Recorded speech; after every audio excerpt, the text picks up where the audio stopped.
ایک دفعہ کا ذکر ہے کہ چھوٹے سے گاؤں میں ایک کسان اور اس کا بیٹا رہا کرتے تھے۔ کسان ایک محنتی آدمی تھا جو اپنا سارا وقت کھیتوں میں گزارتا تھا۔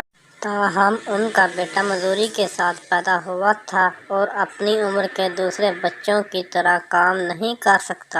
اس کے باوجود بیٹے نے اپنے باپ کی مدد کرنے کی ہر ممکن کوشش کی۔ ایک دن جب کسان کھیتوں میں کام کر رہا تھا تو اس نے دیکھا اس کا بیٹا غائب تھا۔ اس نے ہر جگہ تلاش کیا لیکن وہ نہ ملا۔ جوں جوں سورج غروب ہونے لگا کسان کی پریشانی بڑھتی گئی۔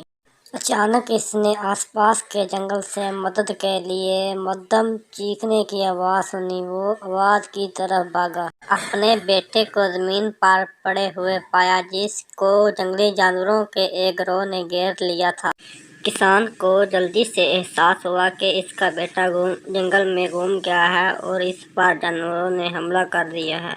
وہ جانتا تھا اگر وہ اپنے بیٹے کو بچانا چاہتا ہے تو اسے تیزی سے کام کرنا ہوگا۔ اس کے اختیار میں کوئی ہتھیار یا اوزار نہ ہونے کی وجہ سے کسان کو ایک منصوبہ سوچا۔ اسے یاد آیا کہ قریب ہی ایک مکھی کا چھتا تھا۔ وہ تیزی سے اس کی طرف بھاگا اور چھتے کا ایک مٹھی پکڑ لیا۔ اس کے بعد وہ بھاگ کر اپنے بیٹے کے پاس آیا اور شہد کے چھتے کو اس کے پورے جسم پر لگا دیا۔